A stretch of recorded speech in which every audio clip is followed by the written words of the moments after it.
সবাইকে আন্তরিক শুভেচ্ছা এবং অভিনন্দন। আমাদের শেষ যে আধুনিক কবিতা রবীন্দ্রনাথের প্রতি, এটা আমরা দিয়েছিলাম। তারপর কোনো কারণবশত ভিডিও সেরকম আপলোড হয়নি। তবে আজকে আধুনিক কাব্য কবিতা থেকে কবি বীরেন্দ্র চট্টোপাধ্যায়ের 3টে কবিতা টেক্সট আছে, আর একটা মাত্র কবিতার আলোচনা এই পিডিএফে রয়েছে। তো আমি এই 3টে কবিতার টেক্সট বলার পর যুদ্ধের বিরুদ্ধে এই কবিতাটি কেমন কিভাবে এটা একটু আলোচনা মতো বলে দেব। তো দেখো, প্রথম যে কবিতা তোমার মুখ,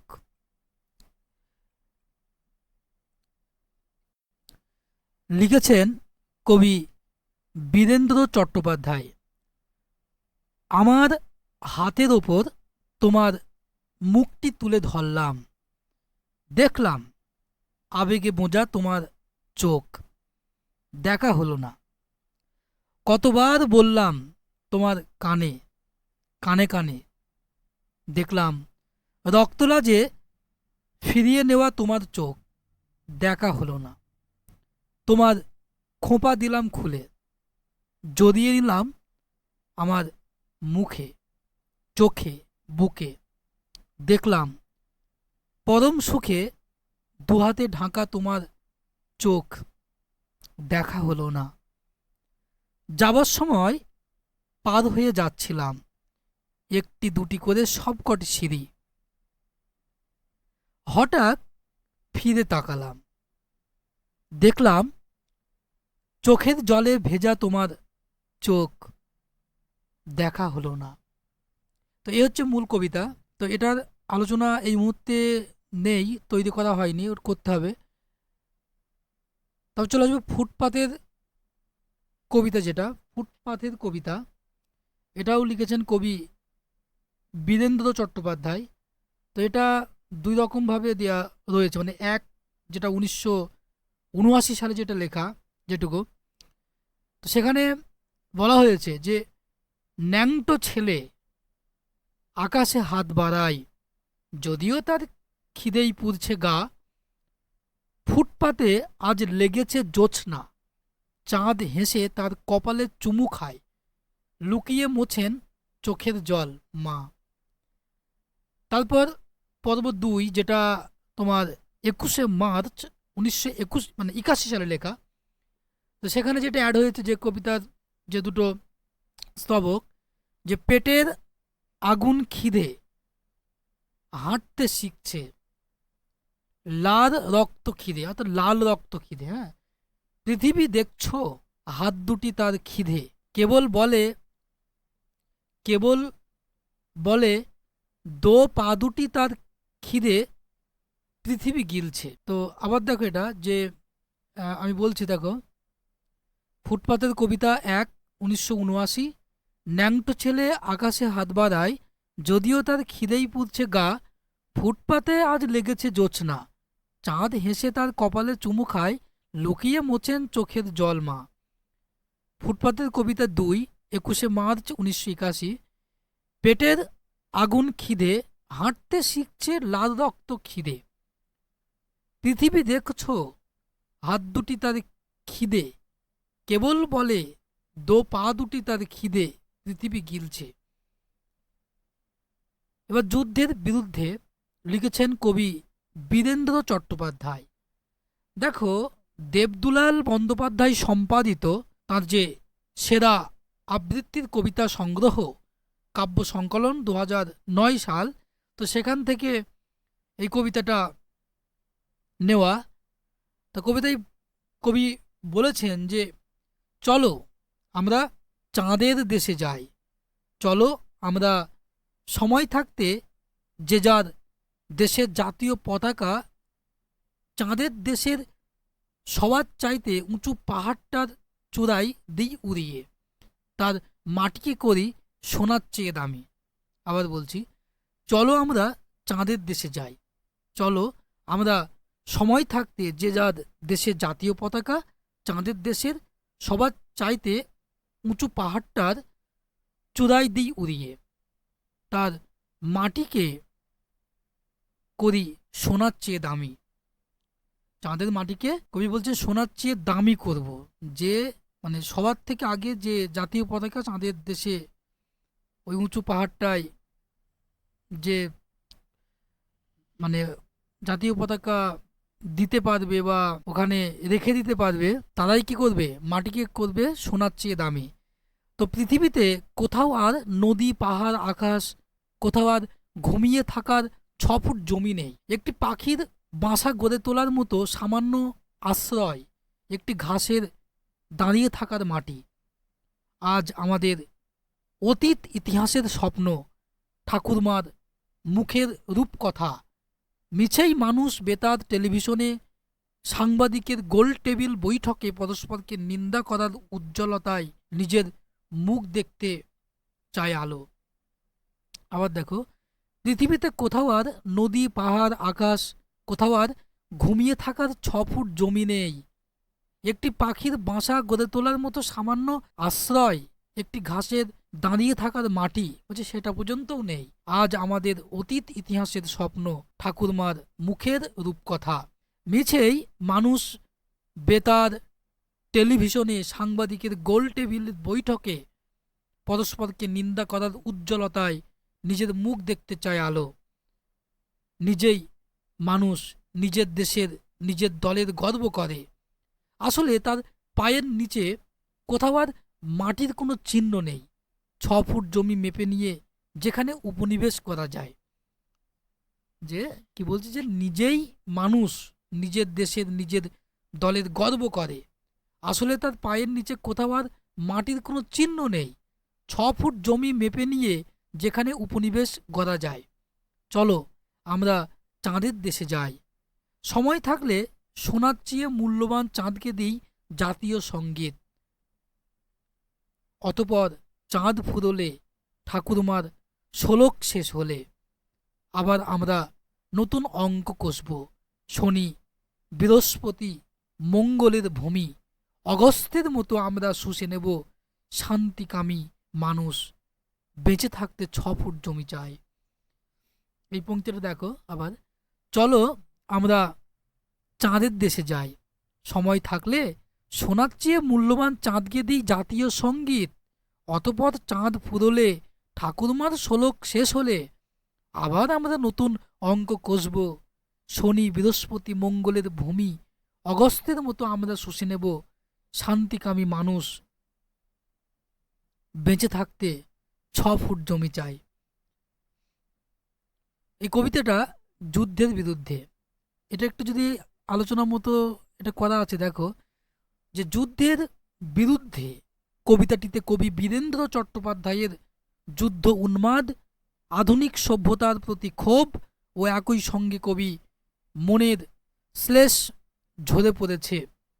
সাম্যবাদী মন্ত্রে দীক্ষিত এই মানবতাবাদী কবি পোর খাওয়া জীবন অভিজ্ঞতায় এটুকু বুঝেছিলেন, কোনো যুদ্ধই মানুষের মঙ্গল সাধন করতে পারে না। পৃথিবীর কোনো যুদ্ধই পারে না মানুষের মঙ্গল সাধন করতে। বরং ভয়ঙ্কর সর্বনাশা যুদ্ধ এক দেশ থেকে আর এক দেশে ছড়িয়ে পড়লে তার ফল হয় মারাত্মক। ক্ষমতা লোভের মদ মত্ততায় তখন পৃথিবীতে শুরু হয়ে যায় এক অসম যুদ্ধ। আর এই যুদ্ধের কবলে পড়ে যেমন অসংখ্য মানুষের প্রাণ যায়, তেমনি তারা অনেক সময় হয়ে পড়ে গৃহহারা, মাথা গোঁজার সামান্য ঠাঁইটুকুও তখন তাদের থাকে না। কবির ভাষায় বলা যায়, বেঁচে থাকতে 6 ফুট জমি চাই, তাও তারা হারিয়ে ফেলে। কবি বীরেন্দ্র যেমন বিশ্বযুদ্ধ দেখেছেন, তেমনি দেখেছেন যুদ্ধোত্তর পৃথিবীর ভয়ঙ্কর নিদারুণ অবস্থা, ছিন্ন ভিন্ন দেশ কাল মাটি, মানুষের এক করুণ চিত্র। তাই সমাজ সচেতন কবির কাছে যুদ্ধ ব্যাপারটাই ভীতির। কেননা এক একটা বিশ্বযুদ্ধ কেবল সাধারণ মানুষকে অভাব অনটনের মধ্যেই দাঁড় করিয়ে দেয় না, কেড়ে নেয় তাদের স্বপ্ন রূপকথা সব কিছুই। অর্থাৎ পুরনো যে ঐতিহ্যের বলিয়ান ছিল মানুষের সমাজ ব্যবস্থা, তা সব ভেঙে চুরমার হয়ে যায়। ঐতিহ্য হারিয়ে যাওয়া পৃথিবীতে বেঁচে থাকাটাও তাই কবির কাছে কেমন যেন অর্থহীন বলে মনে হয়। এ কারণে কবি বীরেন্দ্রের কাছে যুদ্ধ উন্মাদ পৃথিবীটাই কেমন যেন অসুন্দর স্বপ্নহীন হয়ে পড়ে, যেন অর্থহীন বলে মনে হয়ে যায়, স্বপ্নহীন হয়ে যায়। যুদ্ধের গন্ধ লেগে থাকা পৃথিবীতে থাকার ব্যাপারে তাঁর অনীহা প্রকাশ করেন, যেন যুদ্ধ উন্মাদ পৃথিবীটাকেই তাঁর ধ্বস্ত নষ্ট বলে মনে হয়। এও মনে হয় পৃথিবীর মাটিও যেন বিষময়। যুদ্ধের বিরুদ্ধে কবিতাটি কবির এই ভাব মানুষেরই কথা কিন্তু ফুটে উঠেছে।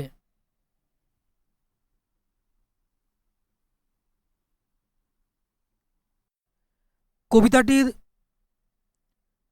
প্রথম স্তবকেই কবি বলেন, চলো আমরা চাঁদের দেশে যাই, চলো আমরা সময় থাকতে যে যার দেশের জাতীয় পতাকা চাঁদের দেশের সবার চাইতে উঁচু পাহাড়টায় চূড়াই দিই উড়িয়ে, তার মাটিকে করি সোনার চেয়ে দামি। পৃথিবীতে কোথাও আর নদী পাহাড় আকাশ, কোথাও আর ঘুমিয়ে থাকার 6 ফুট জমি নেই। একটি পাখির বাসা গড়ে তোলার মতো সামান্য আশ্রয়, একটি ঘাসের দাঁড়িয়ে থাকার মাটি। যুদ্ধ শুরু হবার আগে যুদ্ধের ভয়ঙ্কর পরিণামের কথা ভেবে কবি বীরেন্দ্র আমাদের কেন চাঁদে চলে যাওয়ার কথা বলেন। কবি বীরেন্দ্র ভালোই জানেন বর্তমান প্রযুক্তি বিজ্ঞানের যুগে যদি একবার যুদ্ধ লাগে এবং সে যুদ্ধ যদি পৃথিবীময় ছড়িয়ে পড়ে তাহলে তার ফল হবে মারাত্মক। বর্তমান কালের যুদ্ধ মানেই হলো পরমাণু যুদ্ধ। এই পরমাণু বোমার ঘায়ে অসংখ্য মানুষ যেমন মারা পড়বে, তেমনি পৃথিবীর প্রকৃতি হারাবে তার সৌন্দর্য, বৈভব, সব কিছু। কেননা একবার পৃথিবীর মাটিতে সে বিষ ঢুকে গেলে প্রকৃতির সব সৃষ্টিরই বিলোপ ঘটবে, পৃথিবীর সমস্ত ভূখণ্ড বন্ধা হয়ে যাবে। একেবারে এলিয়টের ওয়েস্টল্যান্ড, মানুষের জন্য যেমন নিশ্চিন্ত ঘুমের আশ্রয় থাকবে না, অর্থাৎ 6 ফুট জমি, তেমনি থাকবে না পাখিদের বাসা গড়ার মতো কোনো সামান্য আশ্রয়, এমনকি একটি ঘাসের দাঁড়িয়ে থাকার মতন কোনো সামান্য মাটি। কবি যুদ্ধের বিষময় ফল কি ভয়ঙ্কর মারাত্মক আকার ধারণ করবে, একটা গোটা গোটা পৃথিবীকে একেবারে নষ্ট করে দেবে, তা কিন্তু তিনি আগাম ভবিষ্যৎ জানিয়ে দেন। এমনকি আজ আমাদের জীবনযাপনের মধ্যে যে অতীত ইতিহাসের স্মৃতি বিজড়িত স্বপ্ন আর ঠাকুমাদের মুখ থেকে যে রূপকথার গল্প, সেই গল্প শোনার যে সুখানুভূতি যেটা রয়েছে, এসব কিছু আর থাকবে না। পৃথিবী ধ্বংস হলে স্বভাবত কারণে এসবই কিন্তু ধ্বংস হয়ে যাবে, ধূলিসাৎ হয়ে যাবে, সব কিছুরই সব কিছুর বিলোপ সাধন হবে। এ কারণে কবি যুদ্ধের বিরুদ্ধে বোকার মতন যুদ্ধে অবতীর্ণ হয়ে নিজেদের সর্বনাশ নিজে ডেকে আনতে চান না। এই চান না বলেই কবি তিনি এই কবিতায় তিনি আহ্বান করছেন, কিন্তু আমাদেরকে যুদ্ধের বিরুদ্ধে সতর্ক করে দিয়ে চাঁদের মাটিতে পালিয়ে যাবার কথা বলেন, চাঁদের মাটিতে পালিয়ে যাওয়ার কথা বলেন। এখানে চাঁদ কিন্তু অন্য গ্রহ রূপে কবি কল্পনায় উপস্থিত কিন্তু হয়নি। চাঁদ যেখানে অন্য গ্রহ হিসাবে বা উপগ্রহ হিসাবে এখানে কিন্তু উপস্থিত হয়নি। কবিতাটির মজা কিন্তু এখানেই। এ চাঁদ যেন কবি মনের এক শুভ চৈতন্যের প্রতীকী রূপ, যে শুভবোধ আমাদেরকে ফিরিয়ে দেয়, আমাদের অস্তিত্ব বোধ, একই সঙ্গে আমাদের সঠিক অবস্থান। আসলে এই চাঁদের দেশে যাওয়ার কথা বলে সমগ্র দেশের মানুষের অন্তরে এক অনিবার্য ভাতৃপ্রেমের সুখ স্বপ্ন জাগিয়ে তোলার কথাই কিন্তু বলেন। চাঁদ হলো সাধারণত স্বপ্নের প্রতীক, ভালো লাগার, মোহমুগ্ধতার বস্তু। তাই কবি সুখ স্বপ্ন বিভোরতায় আমাদের সকলকে প্রেমের মহামিলনে উদ্বুদ্ধ হয়ে দেশ জাতির উন্নতি সাধনে সচেষ্ট হবার কথা বলেন। জাতীয় পতাকা সবার আগে উঁচু পাহাড়ের চূড়ায় দেওয়ার মধ্যে কবি দেশপ্রেম যেমন ফুটে উঠেছে, তেমনি মাটিকে সোনার চেয়ে দামি করার কথা বলে কবি তাঁর মাটির প্রতি গভীর ভালোবাসার কথাই ব্যক্ত করেছেন। যা কিছু আমাদের আহার্য তা তো মাটিতেই উৎপন্ন হয়, ধান বলো আলু বলো সব কিছু কিন্তু মাটি থেকেই আসে। তাই সোনার মতন সযত্নে দেশের মাটিকে রক্ষণাবেক্ষণের কথা বলেন তিনি। জন্মভূমির প্রতি প্রেম ও একই সঙ্গে মাটি ও মাটির মানুষের প্রতি গভীর প্রেম তিনি বরাবর হৃদয়ের ভেতরে পোষণ করতেন বলেই না তিনি একথা বলতে পেরেছেন রূপকের মাধ্যমে তাঁর এ কবিতাটিতে। আসলে এ এক কবির অন্তরের ভেতর থেকে উৎসারিত জীবন দর্শন, যা কবি উপলব্ধি করেছেন আধুনিক সভ্যতার সংকটের দিকে তাকিয়ে। সভ্যতার মূল সংকট যে যুদ্ধ, তা কবি হাড়ে হাড়ে বোঝেন বলেই তিনি এভাবে ভয়াবহ অবস্থার কথা রূপকের মাধ্যমে আগাম তুলে ধরেন ভবিষ্যৎ দ্রষ্টার মতন। দ্বিতীয় স্তবকে কবি আমাদের বলেন, মিছেই মানুষ বেতারে, টেলিভিশনে, সাংবাদিকের গোল টেবিল বৈঠকে পরস্পরকে নিন্দা করার উজ্জ্বলতায় নিজের মুখ দেখতে চায় আলো। মিছেই মানুষ নিজের দেশের, নিজের দলের গর্ব করে। আসলে তার পায়ের নিচে কোথাও মাটির কোনো চিহ্ন নেই। হিমালয়ের চূড়ায় ঊর্ধ্বে নিশান হাতে ওঠার দেশ নেই 6 ফুট জমি মেপে নিয়ে যেখানে উপনিবেশ গড়া যায়। তো এখানে আমরা পাই এক অন্য বীরেন্দ্রকে। এ বীরেন্দ্র হলো সত্যিকারের একজন জীবন রসের রসিক কবি। বীরেন্দ্র প্রচার সর্বস্ব যুগে রাজনৈতিক নেতাদের ধ্যাসটামো তিনি পছন্দ করতেন না। মানুষ বিচ্ছিন্নতায় ভুগছে, তা কবির দৃষ্টি কিন্তু এড়ায়নি। কবি বীরেন্দ্র উপলব্ধি করতে পেরেছিলেন তাঁর সংবেদনশীল হৃদয় দিয়ে যে মানুষ যেন ক্রমশ ভাঁড়ে পরিণত হচ্ছে, মানুষের মধ্যে সৌহার্দ্য যত কমে আসছে, বিচ্ছিন্নতা বোধের মানসিকতা যত বাড়ছে, ততই মানুষ হারাচ্ছে তার আত্মবিশ্বাস, ধৈর্য। এইসব বেতার, টেলিভিশন, সাংবাদিকের গোল টেবিলে এ কারণেই এক দেশের মানুষ আর এক দেশের মানুষকে গাল পেরে আপন দেশবাসীর কাছে যেমন ভালো সাজতে চাইছে, তেমনি প্রচারের যুগে নিজেকে তুলে ধরতে চাইছে। মানুষের মধ্যে এই যে এক বিচ্ছিন্নতাকামী অসম প্রতিযোগিতা, এ আসলে মানুষেরই অন্তঃসার ও শূন্যতা প্রকাশ করছে। নিজের দল, নিজের দেশকে নিয়ে গর্ব করার এই যে প্রবণতা, তা কবির কাছে অর্থহীন বলে মনে হয়। কবি মনে করেন বিচ্ছিন্নতা বোধ আর অসম এই শ্রেষ্ঠত্বের প্রতিযোগিতায় জন্ম দেয় শূন্যতার, বন্ধা সময়ের। আসলে মানুষের এরূপ করার কারণ হিসাবে কবি খুঁজে পান বর্তমান প্রযুক্তি বিজ্ঞানের যুগে আধুনিক সভ্যতার মানুষের পায়ের তলায় মাটি সরে যাওয়া। সম্ভবত এজন্যই পুরুষ একদিকে যেমন হারাচ্ছে তার আপন ব্যক্তিত্ববোধ, তেমনি মনুষ্যত্ব। কবির মতে এসব হচ্ছে এবং ঘটছে যুদ্ধ উন্মাদনার আঁচের জন্যই। যুদ্ধের আগুনের তপ্ত আঁচই যেন দেশকে, জাতিকে, সর্বোপরি মানুষকে মানুষের কাছ থেকে নিয়ে যাচ্ছে দূরে। মানুষ হচ্ছে উদ্বাস্তু। 6 ফুট আশ্রয় নেবার জমিটুকুর জন্য বাঁধছে হাহাকার। এমনকি হিমালয়ের চূড়ায় ঊর্ধ্বে নিশান হাতে যে উঠবে, তার ক্ষমতা নেই। কবির চোখে ভেসে উঠছে যেন যুদ্ধ রোগে আক্রান্ত এক নষ্ট ভারতবর্ষ।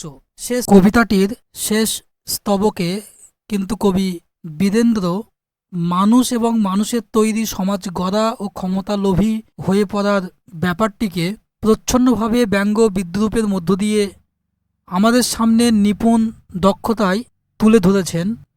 ফের প্রথম স্তবকের মতো চাঁদের দেশের রূপকের মাধ্যমে কবি কথাতেই যা স্পষ্ট যে চলো আমরা চাঁদের দেশে যাই, সময় থাকলে সোনার চেয়ে মূল্যবান চাঁদকে দিই জাতীয় সঙ্গীত।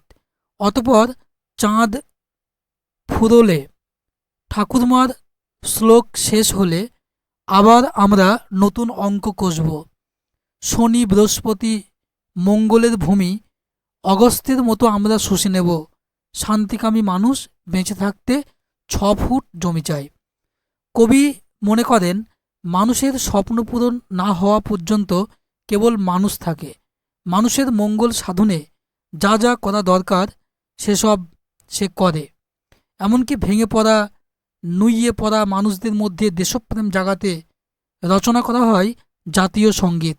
তারপর স্বপ্ন পূরণের পর রাষ্ট্রনায়কেরা রূপ বদল করে, ফের ক্ষমতা লিপ্সায় মত্ত হয়ে যায়। চাঁদ ফুরোলে, এই কথাটির মধ্যেই নিহিত আছে স্বপ্ন পূরণের কথা। এভাবেও বলা যায় মানুষের মন থেকে স্বপ্ন একদিন মুছে গেলে মানুষ তখন আর আগের মতন ভালো মানুষ থাকে না, তারা নৃশংস হয়ে যায়।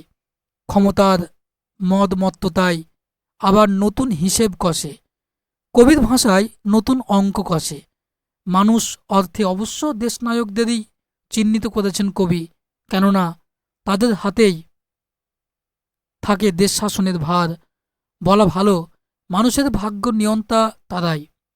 কাজেই লক্ষ্য পূরণের পর এই দেশ নায়কেরা কেউ হাত গুটিয়ে বসে থাকে না, তাদের মনের ভিতরে জন্ম নেয় এক আগ্রাসী মনোভাব।